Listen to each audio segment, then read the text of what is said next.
Thank you very much, and to be here. And let's start in commenting the first 9 month revenue results. I want to say clearly that our growth is not as strong as we expected at the beginning of the year. Anyway, I want to share with you some consideration about it. First of all, let me say that last year we grew at 43%. It included around 14 million of PPV, meaning that last year we sold due to the shortage components at a very higher price compared to the normal. Basically, we was forced to acquire components at maybe normal price €5 at €50, and therefore we invoiced customers for €50. This was a one-off revenue, and if we offset it from the 2022 result, well, at that point our growth path still above, well above 20% year on year. The slowdown, anyway, that we observed in our growth path over the course of the last 3 years, we started the year very strong at 28%, coming down to the last quarter, which is basically equal, slightly negative, 1% less. The last year is mainly driven to two factors. One is the customers are basically postponing orders, not canceling them, but postponing them due to economic condition. And the second, we still have some overdue backlog. Anyway, we are planning to resolve it and to cover it by the end of this year. In terms of margin, I should say that thanks to mainly two components. One is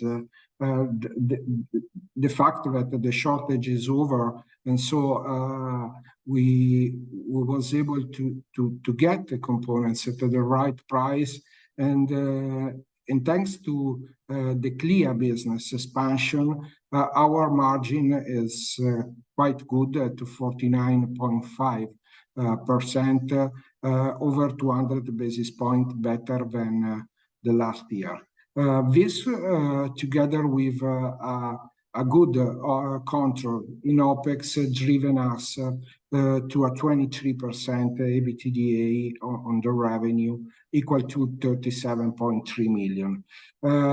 I think it's important also to say that we generated around 14 million of operating cash flow in the 9 months, and that's not bad at all for me.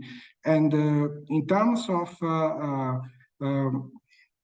outlook, we think that the last quarter of the year will be good in terms of revenue, and we expected to see Clea jumping over 7 million in revenue in a single quarter. This is driven by the recurring revenue part of Clea that is growing, and driven by new customers that are starting in entering into Clea world, and so paying the one-off fee at the very beginning of the relationship.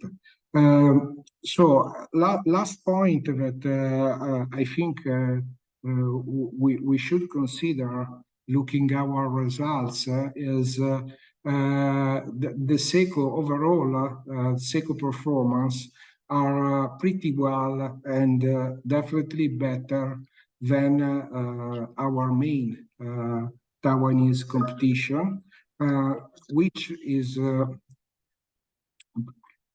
basically based by the fact that we are very well diversified into many different vertical markets. We have more value added that we are bringing to the customers thanks to our capability to design a product fully integrated to be manufactured in the right way in one end, and thanks to the CLIAS and the AI services that we are adding to our product, generating value for our customers as well as for ourselves. Let me now hand over to Lorenzo, he will illustrate to you more in details our financial results.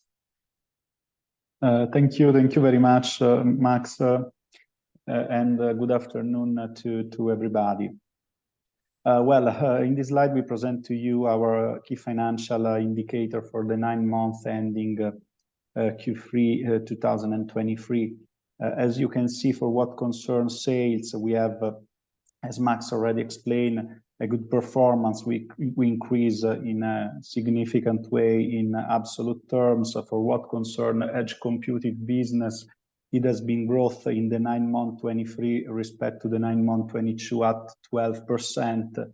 But really good performance also for the software part of our business that are above 10% of our sales and increase respect to the same period of 2022 by about 2 million. Really important is the performance that Max already explained relating to gross margin. We improved the gross margin respect to the same period of last year by 2.5%. This is a really great result because for sure there is a component that the shortage situation is almost solved, but we put in place a really effective strategy in terms of purchasing actually all the components in the right moment of the market and also covering the cost at the right time. So this has been able to give us a really good performance in Q2, but also in Q3.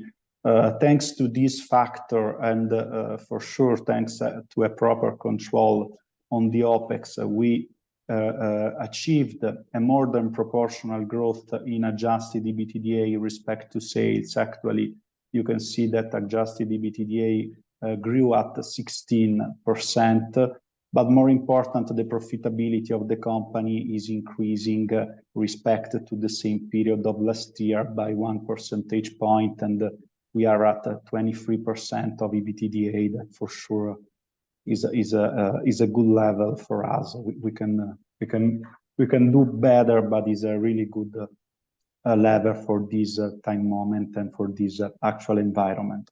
Regarding instead adjusted net income, you can see that the profitability is around 10%, like the same level of profitability of the last year. Let's say I would like to say that this key financial indicator for let's say the quarter during the year is not so significant due to the fact that, as you know, and as highlighted in this slide, the taxes are calculated in a theoretical way as every other listed company. So there is not a specific calculation of all of the tax benefit that we may have. And another important point that we have a full impact of financial expenses on the P&L, but we do not accrue instead the active, so the positive financial interest that we are going to gain thanks to our derivative policy that hedge our important loan, our acquisition financing that we've taken for the acquisition of Garz & Fricke today, SECO Northern Europe. Thanks, Max, to pass to the next slide. Well, just a quick snapshot on our sales and our breakdown by geography and by verticals, so by end market. As Max already told you before, this is a really strong point of our business and of SECO, that is the really good diversification, firstly, across the most important geographical areas in the world, but most importantly by verticals.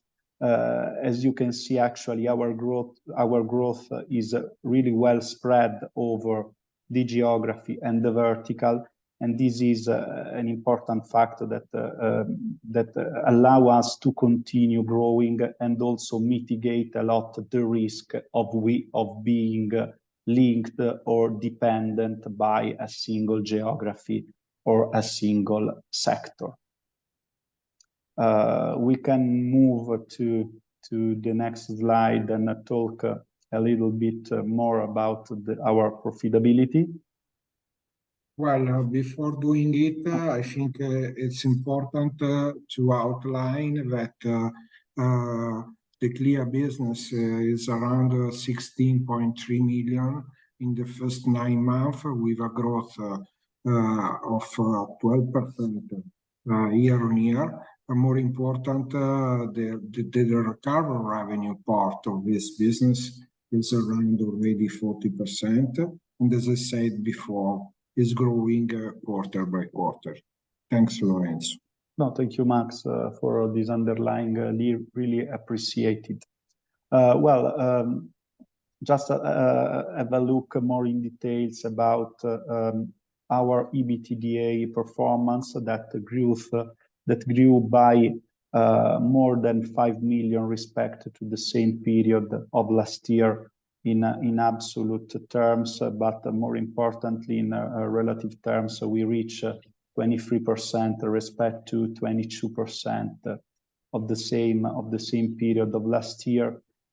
Here, for sure, the support really important has been given by our gross margin that grew more than proportionally respect to our sales. Actually, the gross margin grew at 18%. For the most reason, actually, as already told before, is a really effective purchasing strategy that we put in place in components, but moreover also some good effect on the sales mix. Firstly, the software part that, as we saw before, the Clea is increasing also the recurring revenue part, and as you know, the software has a profitability higher respect to the hardware, and so also this factor gives us an important contribution to achieve this performance in terms of profitability. Just a last remark on this slide regarding the adjustment we do to EBITDA. Here you can see that the biggest part is represented by the actuarial value of stock option plan by 1.2 million. You know that in July we approved a new stock option plan for the period 24-27, and actually, obviously, for the first time, the accrued part of the actuarial value include also the part relating to this new stock option plan. For what concern extraordinary transaction cost, this relates mainly to the capital increase we did with 7 Main and by a one-off bonus relating to the acquisition we did more or less 5 years ago of Inend Electronics, that is today our USA legal entity, on which we have a bonus for the people that remain in the company after 5 years. Thank you, Max, for going to our slide regarding our performance in terms of adjusted net financial position. As you can see, we closed the 9 months at 59.7 million. This is for us a really good results, in particular if we compare this performance with respect to the performance of last year. Actually, if we adjust, let's say, the net financial debt beginning of the year by the 74 million, if we exclude the extraordinary transaction cost of the capital increase by 7 Main, our net financial position remains stable in the period. That is really good results. Actually, the company considered that generate in the 9 months an operating cash flow of 14 million, respect to a number that was more or less close to zero of the same period of last year. Actually, you remember that last year, due to shortage, we were obliged to increase a lot our inventory. The performance in terms of operating cash flow has been driven mainly, obviously, from the EBITDA, but mainly due to the fact that we reduce a lot our inventory respect to last year in relative terms. Actually, you consider that the rotation of inventory decreased by more than 20 days. That means improvement on our inventory rotation by more than 10%. Actually, comparing just the absolute figures, we closed the 9 months of 23 with 80 million of consolidated inventory respect to 83 million of the last of the same period of 2022. So we decrease inventory by 3 million, but obviously in a period in which we have much more sales due to the growth that the company is facing. So really good indicator, and this is showing that the fact that the net financial position remains stable means that the cash generation of the company is able to pay not just the maintenance capex, but also the development capex that we do in this year a lot, in particular actually in R&D, because as you know, we are investing to support the growth of the next couple or even 3 years. Thank you, Max. Max, I leave the speech to you again. Well, thank you very much, Lorenzo. I want also to provide you a business update, starting from the family of the new product that we will launch on the market during the course of the 2024. It will represent from the end of 2024 and 25 a new revenue stream for SECO, and it will cover one of the main topics in our market for the next years. I think AI on the edge will be one of the most important value added for the customers. As you can see, we have different kind of product that will be based on Accelera. As you know, Accelera is a chip design specifically to run AI inference and maximizing the performance and minimizing cost and energy consumption.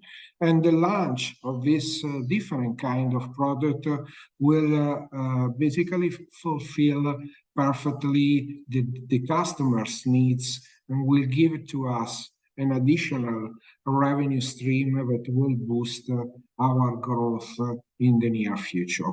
Another important new product that actually we presented this week in Germany to the Hannover Messe, a big exhibition in the industrial field that is taking place exactly now. Well, this is a modular vision family, and the purpose of this new family of display plus electronic together is really to provide the customers a solution that they don't need to customize, because actually is already made by design to be in some way personalized to the customers. This solution is cost effective, is really able to cut the customers' time to market, our time to market, and so it's a great new product. And I know from the exhibition that we already got interest and discussions and potentially orders on this new product in those days, which is definitely good. Another update important is what we are doing to enlarge the penetration of the market about Clea. As you know, Clea is our IoT AI platform that is basically we kickstart the launch of CLIA worldwide at the worldwide level. As you know, we keep it more locally for a while to be sure that the platform was working well. The platform is working well. The feedback from the customers are pretty good, and so now is the time to really push all the market and to promote this platform worldwide. Additionally, we also modify our commercial strategy with the intention to enlarge the customer base, and due to it, we reduce the one-off NRE fee to get faster customers and more customers to start with the platform. This is an example, I think, the EV charger station that will present to the CHEST in the very beginning of the 24. It's a clear example how the SECO competence and the SECO capability can bring value to the customers. Because what you can see here is a full solution, all integrated based on our technology dedicated to the EV charger station. You can see a display, a couple of display, all the electronic behind, a payment system, clear connection, and all the AI apps that basically offer you as user a very nice experience with the capability for the owner of the EV charger station to monitor relevant KPI of the station, like advertising performance, like energy store, like numbers of customers, and so on and so forth. So I guess this is all from my side. We will offer live from the CHEST a big webinar on the EV charger station market, and we will send the invitation also to the financial community. Be aware that this is not a financial, let me say, moment. It's fully dedicated to business, so it will be very technical and very business related. Anyway, if someone is interested, we will share the link to participate to it. I think that's all from my side, and we can open now the Q&A section. Thank you to the speakers today. We now have an opportunity for questions. As a reminder, if you would like to ask a question, please use the raise hand function on your screen, or for those dialing in, it's *9 on your keypad. Once your name is announced, please unmute your line, state your company name before asking your question. Thank you. Our first question today comes from Mr. Marco Vitale. Please, Marco, the floor to you. Thank you. Good afternoon. It's Marco from Mediobanca. 3 questions from my side. The first one is on the outlook on Q4.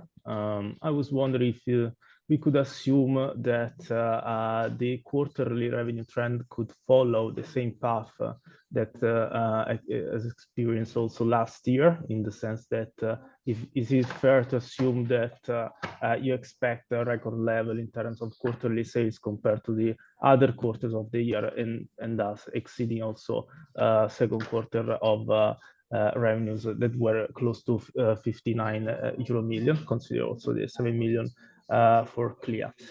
Second question is on the profitability. I was wondering if we can say that as long as the chip shortage is over and the mix continue to be supportive for what concern CLIA and the recurring revenue attached to this, if it is correct that we can assume a gross profit in excess of 50% also over the coming quarters. And then the last question is about cash generation. If an acceleration in Q4 could have some impact on net working capital trend for the final part of the year, and what level of net financial position do we expect into year-end? Thank you.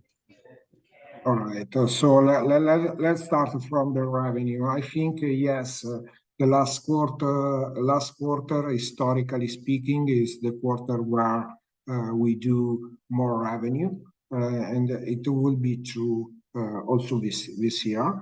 Moreover, I think in terms of margin, the margin that we are expecting on the first quarter are pretty good, driven by, as you said, the mix, but driven also by Clea that is growing a lot in the quarter. So we're all expecting to have a robust margin over there.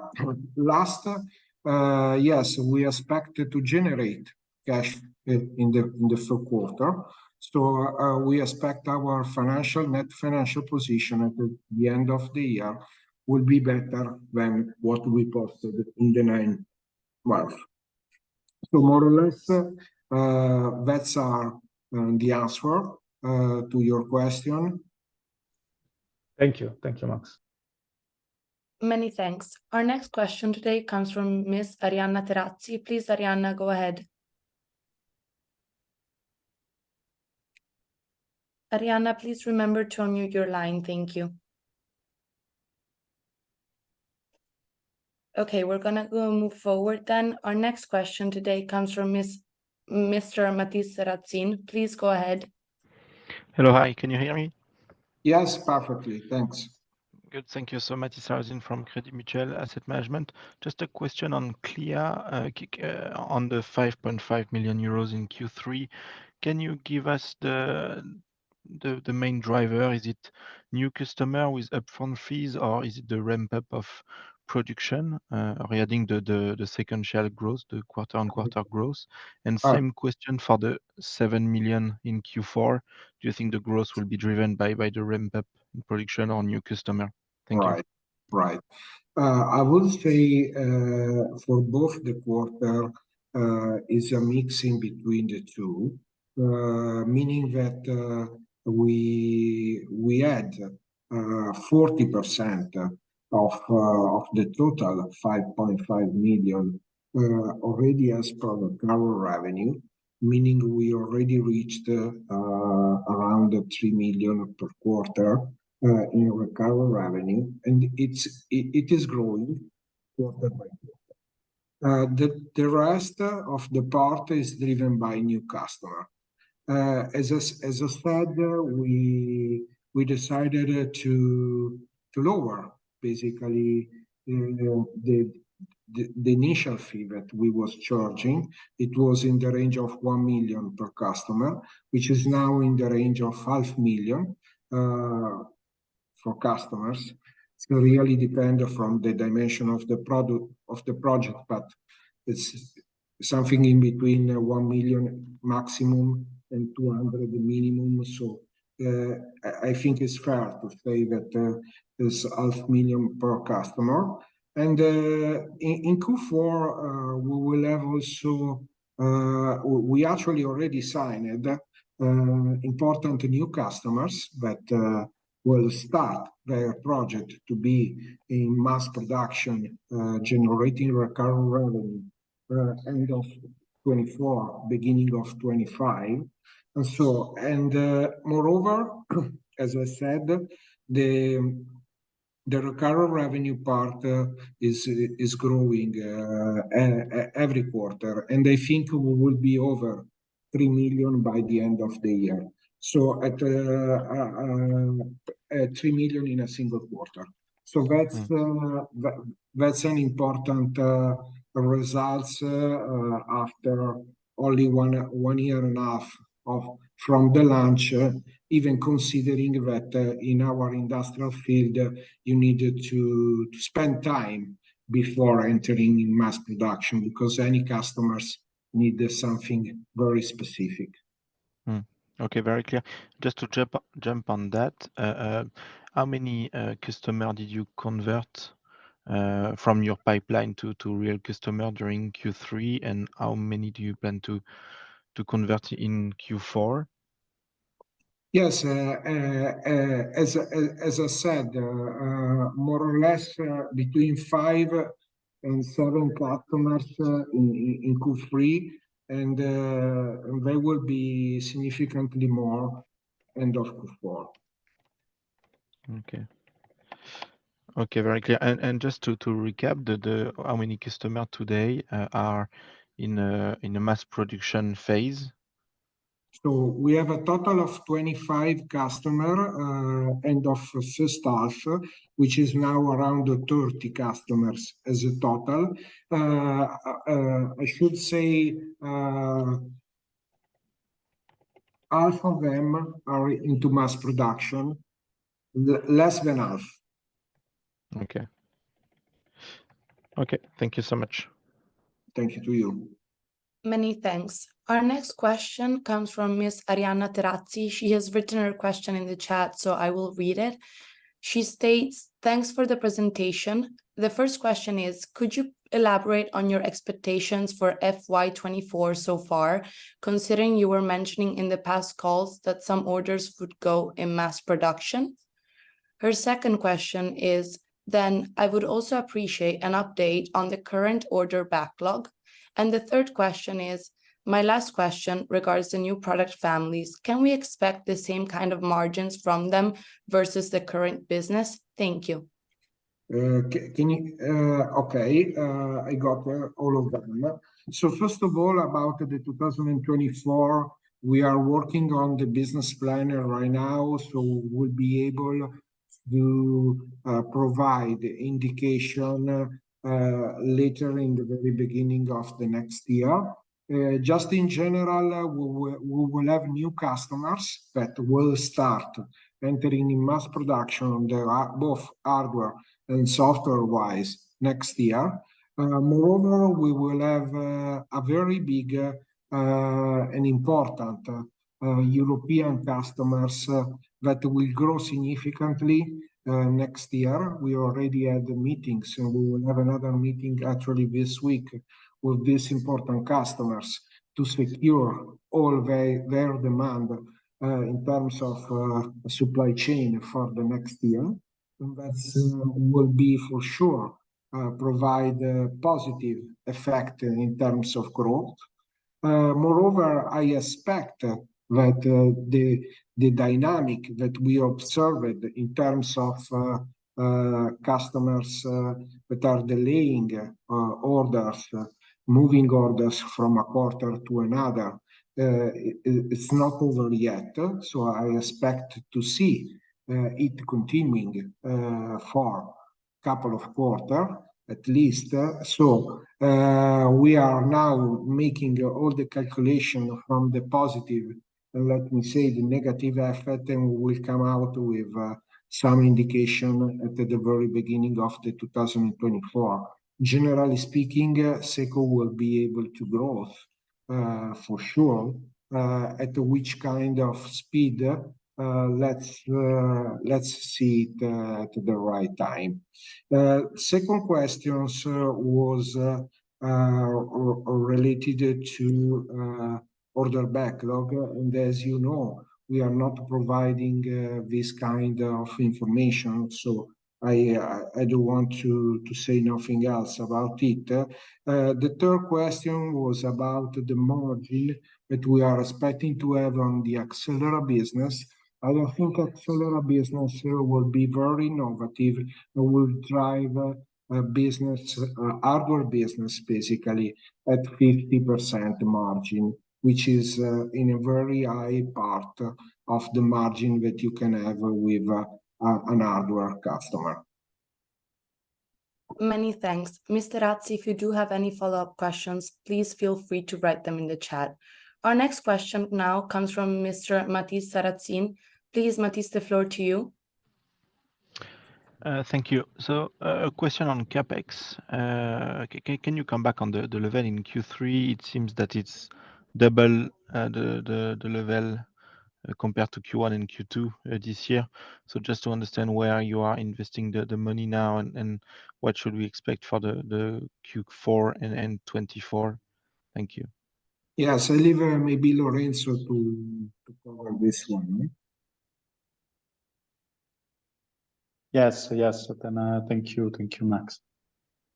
For what concern also the Q4, we expect to continue in the same path because we do not have an important peak or let's say fluctuation by quarter for what concern our investment in R&D. That is the biggest part for sure of our capex and counts more or less for 75–80% of the total capex that you can see on our cash flow statement. So I could say that the level of 2000 and of the Q4 will be similar to the level of the Q3. I would say that Q3 was significantly higher comparing the first 2 quarters because of SAP. As you may know, we was live with SAP in Germany because now Germany is using the same kind of ERP that we are using over all our group. It will drive significant synergies in the forthcoming years.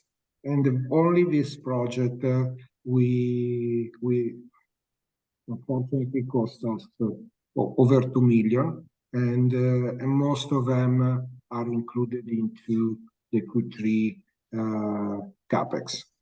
Okay, and just I finish on that. What is the usual normalized level of R&D per quarter or per year? It's around 4 million per quarter, more or less. Okay, thank you so much. Thank you. Many thanks for this question. Our next question today comes from Mr. Bharath Nagare. Please, the floor to you. Thank you. Thanks for the presentation. I have one question, please. I understand that the product mix of your peers in Taiwan and elsewhere is quite different from what you're doing, but just do you have any comment on how they perform related to yourself? Are you seeing them also trying to replicate your success in customized solutions and in Clear? Thank you. Yes, I think if you look the performance of our main competition in Taiwan, and referring in particular to Advantech and Adilink, they both posted a 20% decrease year-on-year in revenue during the Q3, and decreasing in as well as into the margin, which is not the case of SECO, thanks to the fact that, as you said, we are selling more customization to the customers. We are selling more software to the customers. Actually, what we combined together, our capability to design and product an hardware system well customized for our customers, together with a full stack of software, is actually a unique value proposition that we can bring to the customers.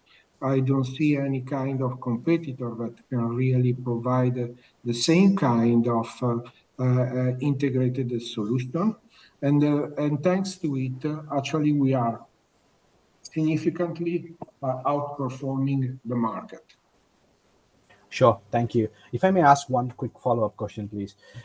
In terms of your future, let's say, steady state operating margins, how do you see yourself? Where do you see yourself getting to? Well, I think our company and the strategy of our company is designed to increase our profitability as we go year on year, because of the growth of the software business, and because of the growth of the vertical integrated solution that we are combined based on the experience that we are making on the market as per ready solution, plug and play solution by verticals.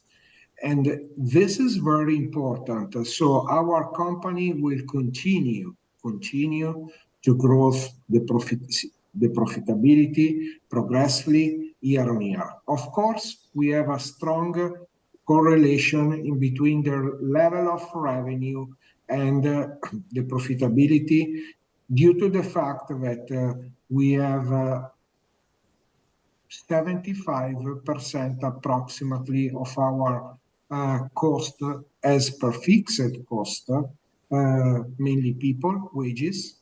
And so if we reach a good level of revenue, we can do a good margin. There are 2 points that are driving the profitability. One is the level of the revenue, and the other one is the gross profit margin.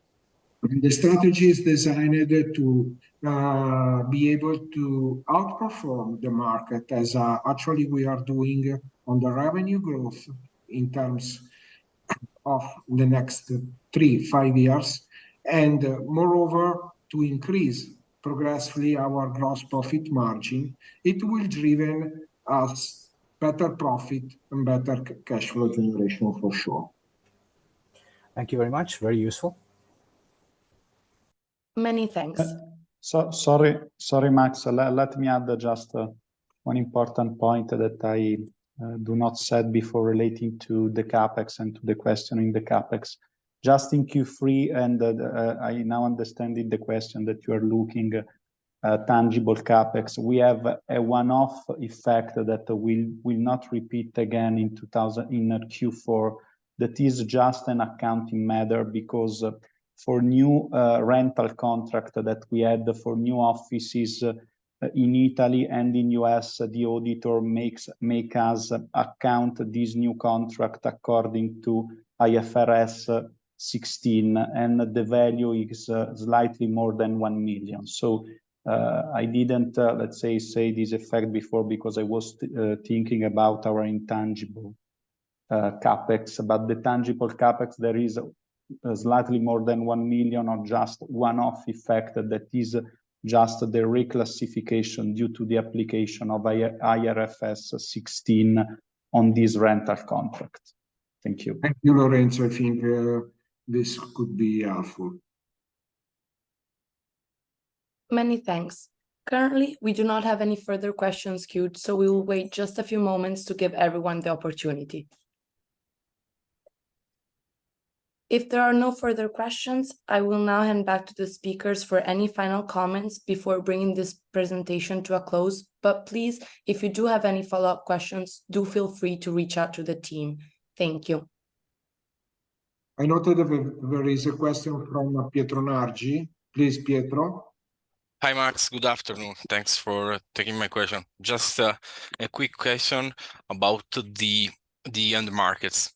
Looking at the third quarter results, it seems that industrial automation was lower year on year.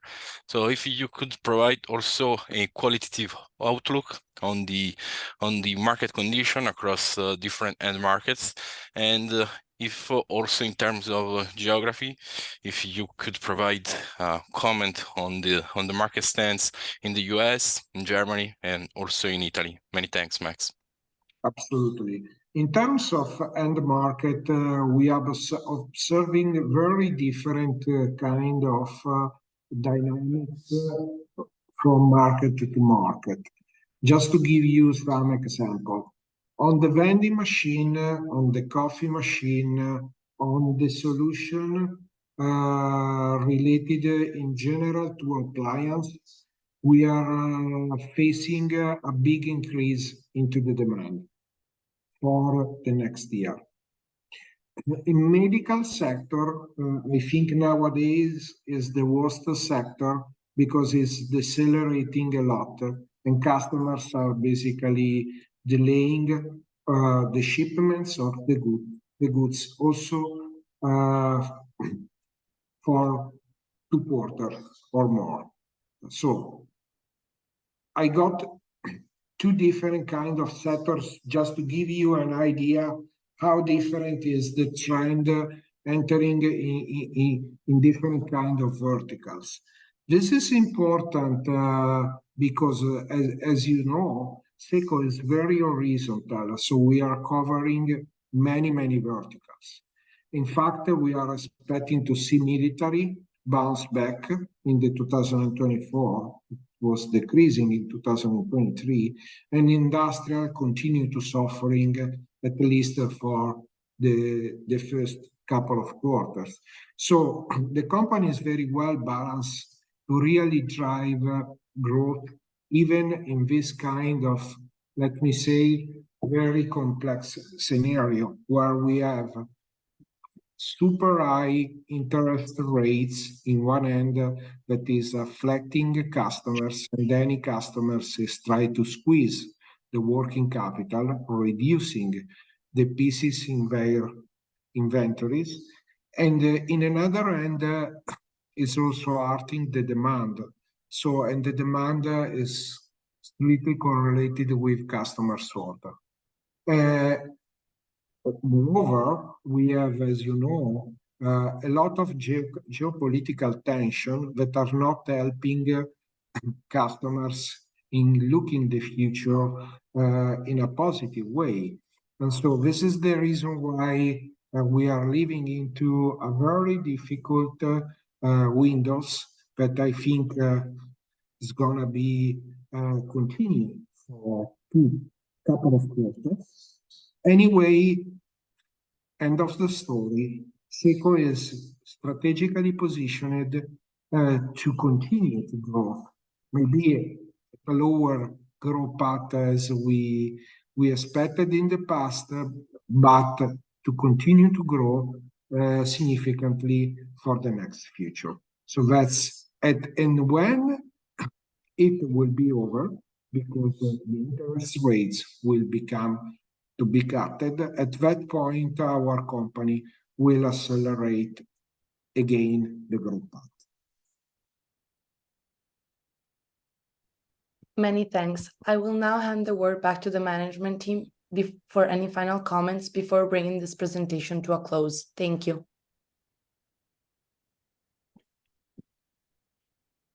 So I don't have any further comment. I would like to thank you all for your time today. Of course, Lorenzo Tosi is always available if you have further questions or any request of having more information. We are here to provide it. And thank you very much again for your time, and see you soon. Bye-bye.